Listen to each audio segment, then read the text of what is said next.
Good morning everyone. আজ 14ই ফেব্রুয়ারি শনিবার।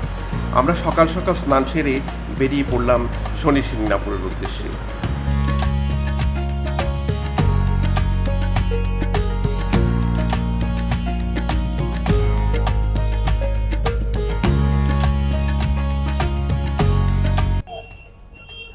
আমরা আজকে শিরডি থেকে শনি সিংনাপুর যাচ্ছি। সেখানে আমরা শনিদেবের দর্শন করব। কালকে আমরা শিরডি সাই বাবা দর্শন করে ফেলেছি। সে সম্পর্কে আপনাদের বিস্তারিত পরে বলছি। একটা ছোট মিনি বাস পেলাম। এখানে আপ অ্যান্ড ডাউন 200 টাকা করে নিচ্ছে। আপনারা ইচ্ছা করলে প্রাইভেট কারেও যেতে পারেন। ওখানে 1500 থেকে 2000 টাকা করে ওরা চার্জ করে। তবে এখানে দরাদরির ব্যাপার থাকে, কত টাকা সিট করতে পারেন সেটা আপনাদের উপরে ডিপেন্ড করবে। আমাদের বাস ছেড়েছে সরাসরি।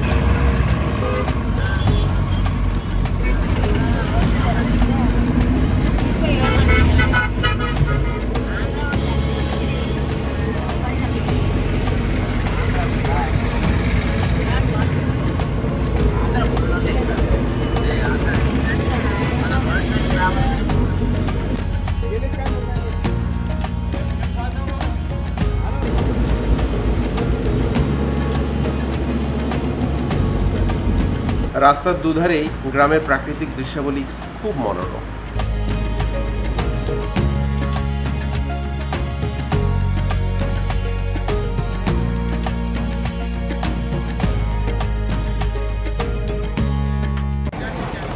আমরা এখনো এই পৌরাণিক প্রথায় রস নিংড়ানোর ব্যবস্থা এই প্রথম দেখলাম।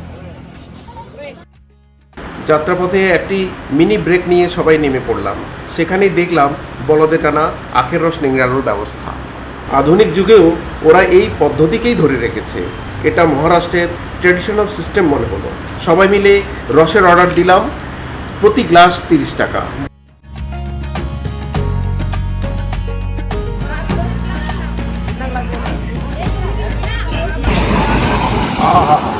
ন্যাচারাল আখের রস, অমৃত সম্পদ, প্রাণটা জুড়িয়ে গেল।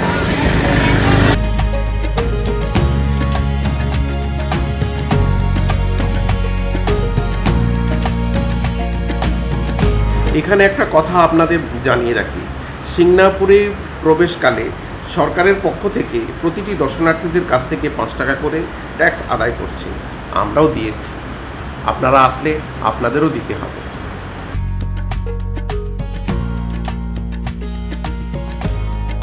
বাসস্টপে একটা ডালার দোকানের সামনে বাসটি দাঁড়ালে আমরা ডালা কিনে চললাম মন্দিরের উদ্দেশ্যে। শনি সিংনাপুর, এই গ্রামটির নাম সোনাই। গ্রামবাসীরা শনিদেবকে ন্যায় বিচারের দেবতা হিসাবে পূজা করেন। এখানে তাঁর প্রথাগত কোনো মূর্তি নেই। একটা বিশাল কালো পাথরকে শনিরূপে সবাই পুজো করেন। এখানকার মানুষের বিশ্বাস, তাদের ঘরে কোনো দরজা লাগানোর দরকার নেই, শনিদেব তাদের রক্ষা করবেন। আর কোনো অন্যায় বা পাপ কাজ হলে শনিদেবই তার বিচার করবেন। এই বিশ্বাসের কারণেই এখানে নাকি কোনো চুরি হয় না। একটি প্রাচীন কাহিনী অনুসারে প্রায় 400 বছর আগে শনি সিংনাপুরে ভয়ানক বৃষ্টি হয়েছিল। সে সময় এত বৃষ্টি হয়েছিল যে কিছুক্ষণের মধ্যে সেখানে বন্যা দেখা দেয়। ধারণা করা হয় এই প্রবল বৃষ্টির সময় একটি কালো পাথর একটা কুল গাছে আটকে যায়। এরপর বৃষ্টি থামলে এক রাখাল সেই পাথরটি দেখতে পায়। সেই রাখাল তার ছেলেদের সহায়তায় সেই পাথরে আঘাত করলে একটা ক্ষতের সৃষ্টি হয় এবং সেই ক্ষতস্থান থেকে রক্তক্ষরিত হয়। এই অলৌকিক ঘটনাটি লোকমুখে সমস্ত গ্রামে ছড়িয়ে পড়ে। তারপর গ্রামবাসীরা সেই পাথরটি প্রতিস্থাপন করেন। এরপর এক ব্যক্তি শনিদেবের স্বপ্নাদেশ পান যে কেবলমাত্র সেই লোকেরাই আমাকে বড় করতে পারে যারা মামা ভাগ্নের সাথে সম্পর্কযুক্ত। নীলঞ্জয় চয় প্রক্ষরবি সুত মহাগ্রহম ছায়া গর্ভসম্ভূতং তং নমামি শনিশ্চরম। অর্থাৎ তোমার দেহ নীলবর্ণ, তুমি সূর্য দেবতার পুত্র, ছায়ার গর্ভে তোমার জন্ম, তোমাকে আমি নমস্কার জানাই।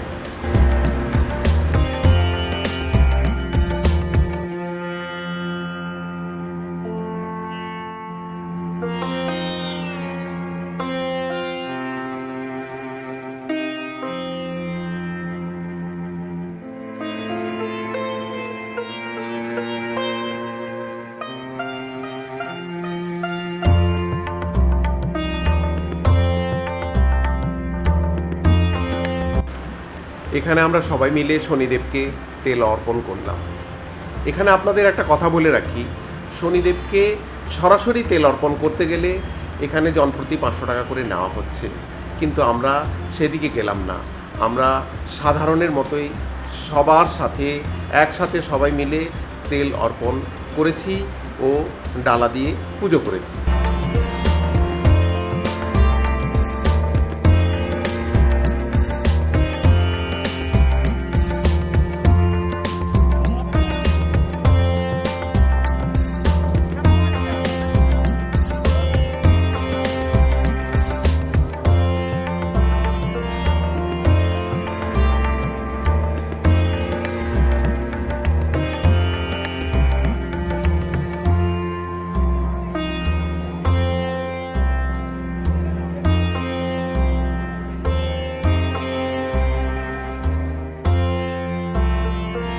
শনি মন্দিরের পাশাপাশি এখানে একটা খুব সুন্দর নবগ্রহ মন্দির আছে। এখানে ইচ্ছা করলে আপনি নবগ্রহ শান্তি পূজা করতে পারেন।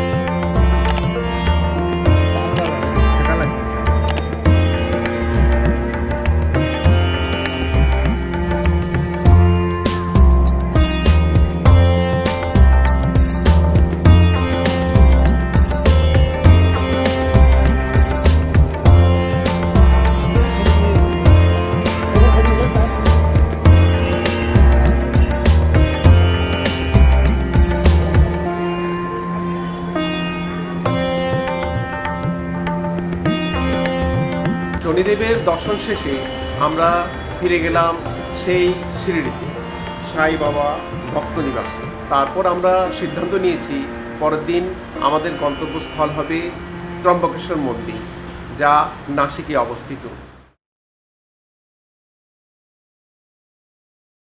শনি সিংনাপুর থেকে ঘুরে এসে আমাদের প্রোগ্রাম ছিল পরের দিন সবাই মিলে ত্রম্বকেশ্বর মন্দির দর্শন করব, কিন্তু সকালবেলা কারোরই কোনো এনার্জি দেখলাম না। সবাই ভীষণ ক্লান্ত। আমিও ওদের প্রেশার ক্রিয়েট করলাম না, অগত্যা নিজেই বেরিয়ে পড়লাম। গেটের বাইরে এসে বুঝতে পারলাম আমার অনেক দেরি হয়ে গেছে। আজ মহাশিবরাত্রি, সকাল সকাল সবাই বেরিয়ে পড়েছে। ভিড় এড়ানোর জন্যে আমার ভাগ্যে কোনো ট্যাক্সি বা মিনিবাস জুটল না, কিন্তু আমি হাল ছাড়িনি। একটা অটোরিকশা ভাড়া করে ছুটলাম শিরডি বাস স্টপে।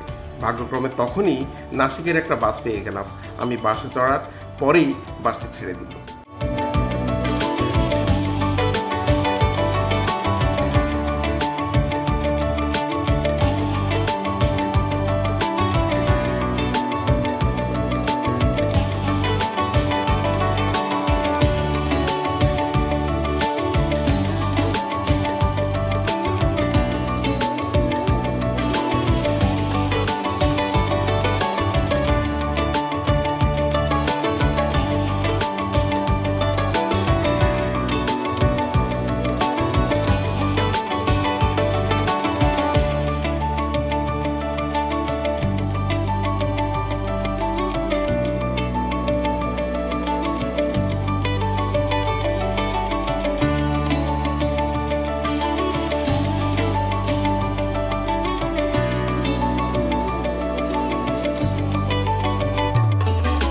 নাসিক বাসস্টপে পৌঁছেই জানতে পারলাম নাসিক থেকে ত্রম্বকেশ্বর প্রায় 30 কিলোমিটার দূরে।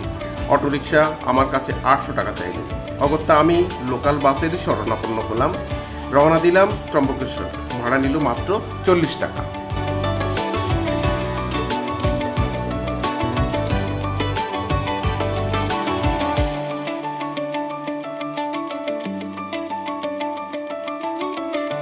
এই হলো ত্রম্বকেশ্বর মন্দির, চলুন দর্শন করে আসি।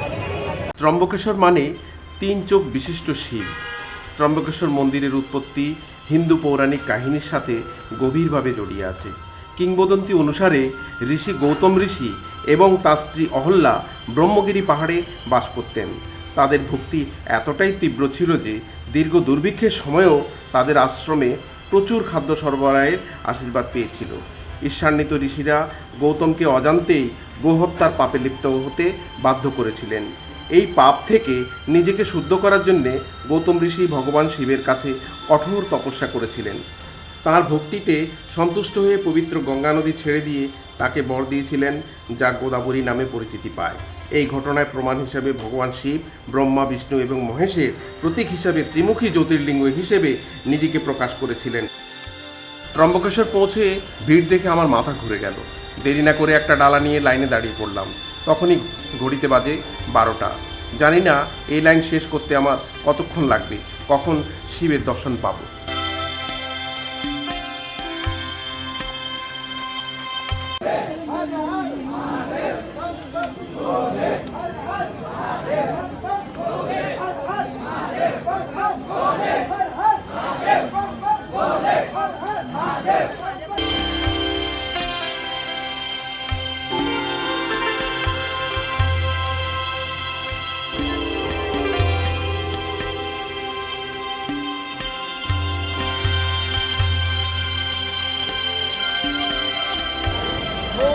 হর হর মহাদেব।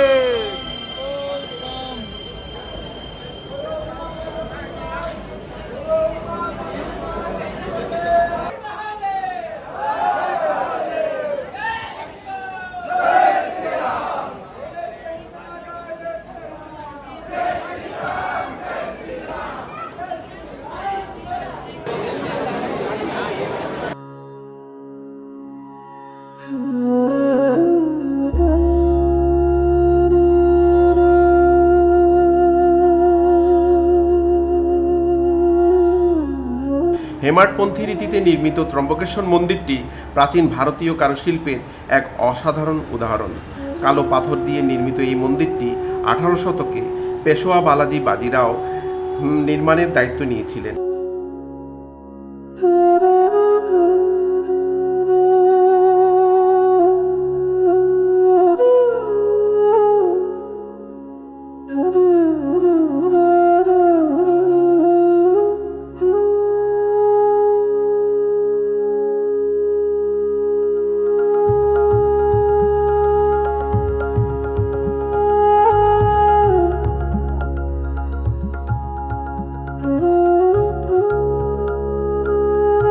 গর্ভগৃহে 3মুখী জ্যোতির্লিঙ্গ রয়েছে, যা একটি ঝলমলে রত্ন খচিত মুকুট দিয়ে সজ্জিত, যা পাণ্ডব যুগের বলে বিশ্বাস করা হয়। হীরা, পান্না এবং অন্যান্য মূল্যবান পাথর দিয়ে খচিত এই মুকুটটি মন্দিরের মহিমা আরও বাড়িয়ে তোলে।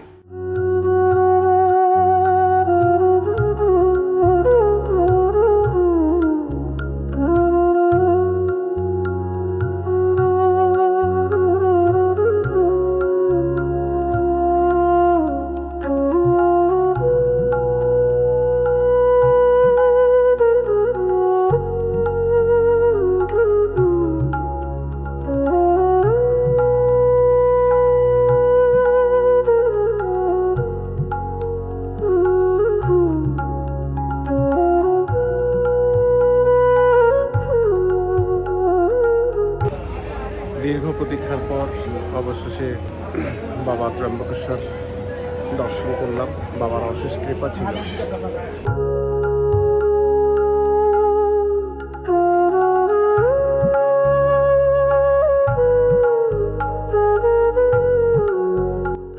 মন্দিরের চারপাশে ব্রহ্মগিরি, নীলগিরি এবং কালাগিরি পাহাড় রয়েছে, যা প্রশান্ত পরিবেশকে আরও বাড়িয়ে তোলে।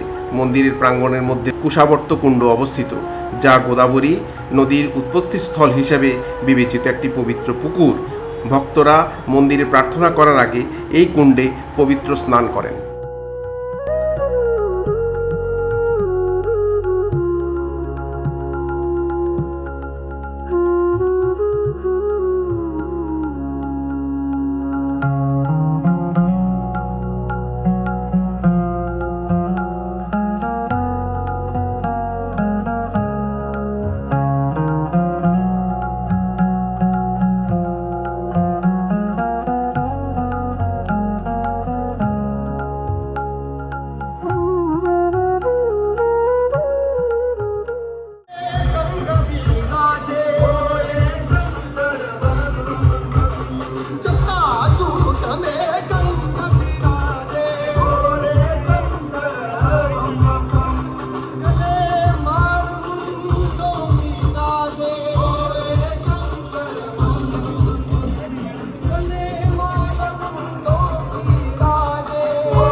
প্রতীক্ষার পর দর্শন হলো বাবা ভোলানাথের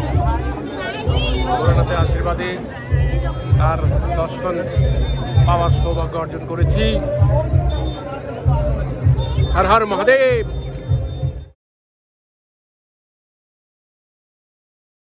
দুপুরে সবাই মিলে আমরা খাবার সারতে এসে পৌঁছালাম শ্রী সাই প্রসাদালয়ে। এখানে 50 টাকার বিনিময়ে আপনারা অতি উত্তম খাবার খেতে পারেন। মাত্র 50 টাকায় এত ভালো ভোজন আর কোথাও পাওয়া যাবে বলে আমার মনে হয় না।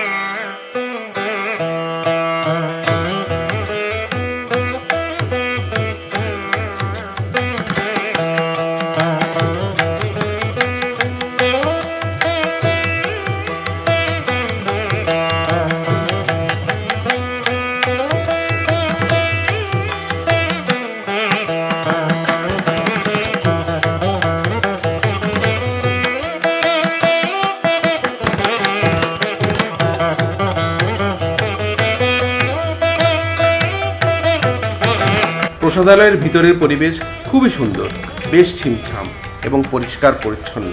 পরিবেশনকারীদের ব্যবহারও খুব ভালো। আপনি যত ইচ্ছা প্রসাদ গ্রহণ করতে পারেন।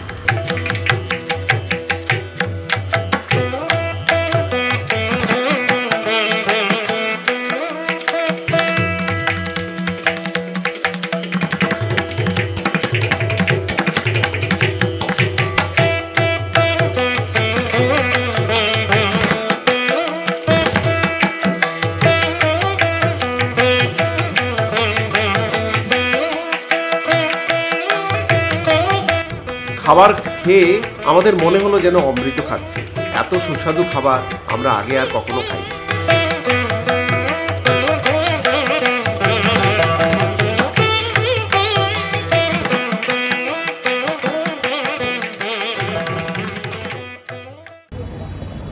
Bye bye Shirdi. আজকে আমাদের শিরিডির অন্তিম দিন। সন্ধ্যেয় আমাদের ট্রেন। এই 3 দিন তিনটি তীর্থস্থানে আমাদের খুবই ভালো কাটলো। এই স্মৃতি আমাদের মনে দীর্ঘদিন বেঁচে থাকবে। স্টেশনে পৌঁছেই আমরা দেখলাম আমাদের বন্দে ভারত দাঁড়িয়ে আছে। বন্দে ভারত শিরিডি থেকে মুম্বাইয়ের উদ্দেশ্যে ছাড়বে বিকেল 5:45 এবং মুম্বাই পৌঁছাবে রাত 10:50।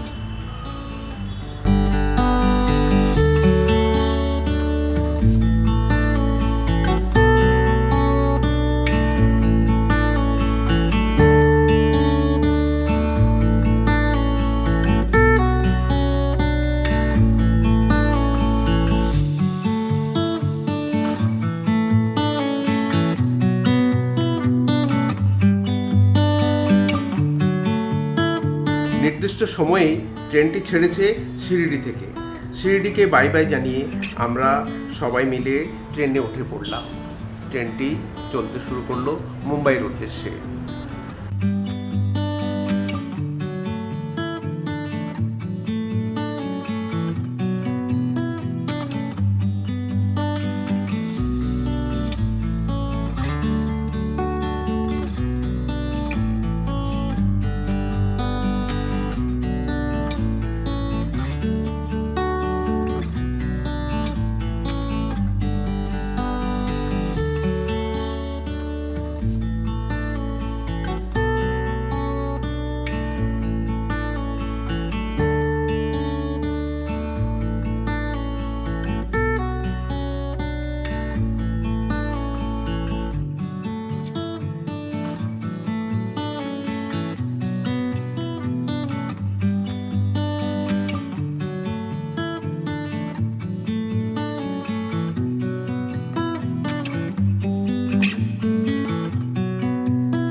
ট্রেনটি ছাড়ার কিছুক্ষণের পরেই সবার সিটে ওরা ইভিনিং স্ন্যাক্স দিয়ে গেছে। এবার দেখি কি কি আছে। বোতল দিয়েছে, কি দিয়েছে দেখি। তো জিরে ভাজা,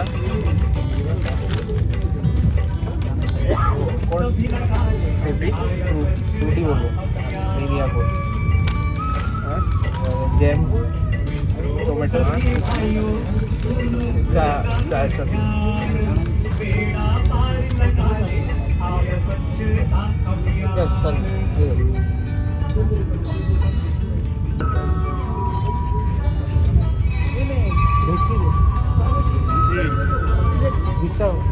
কি শিখা কেমন? হ্যাঁ, স্ন্যাক্স পেয়েছো? साईनगर शिर्डी छत्रपति शिवाजी महाराज কি दिएছে দেখো। मुंबई वंदे भारत ट्रेन मध्ये भारतीय रेल्वे तुमचे स्वागत करते। IRCTC संपूर्ण प्रवासात तुमच्या सर्व मानवी आवश्यकतांची काळजी घेण्यास आनंदी आहे। ट्रेन मधील सर्व प्रवाशांना वर्तमानपत्र आणि पॅकबंद पिण्याच्या पाण्याची बाटली दिली जाईल। জিরে ভাজা, ওটা হলো ওই যে caramel, chocolate, caramel popcorn. Popcorn, caramel popcorn. আর भारतीय रेल्वे साई नगर शिर्डी छत्रपति शिवाजी महाराज टर्मिनस। বন্দে ভারত ট্রেনের টয়লেটটি ছিল বেশ পরিষ্কার পরিচ্ছন্ন। এখানে সব কিছুই রয়েছে, আপনার হ্যান্ড ওয়াশ, তারপরে বেসিন এবং হ্যান্ড ড্রায়ার, এবং রয়েছে ফায়ার এক্সটিংগুইশার। রাতে ডিনার এসে গেছে, ডিনারে দই, তারপর এটা হলো আলু ভাজা, মিক্স ভেজ, এটা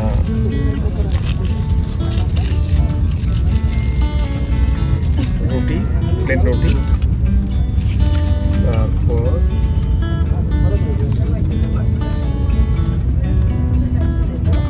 চিকেন, এটা রয়েছে প্লেন রাইস, এটা সম্ভবত ডাল। এই হচ্ছে আজকে আমাদের রাতের ডিনার।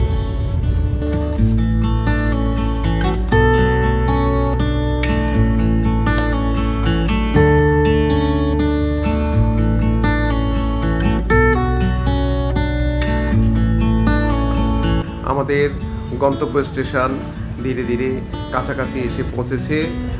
আপনাদের অসংখ্য ধন্যবাদ আমাদের সাথে এতক্ষণ থাকার জন্য। দেখা হবে অন্য কোনো দিন, অন্য কোনো ভিডিওতে। শুভরাত্রি, সবাই ভালো থাকবেন।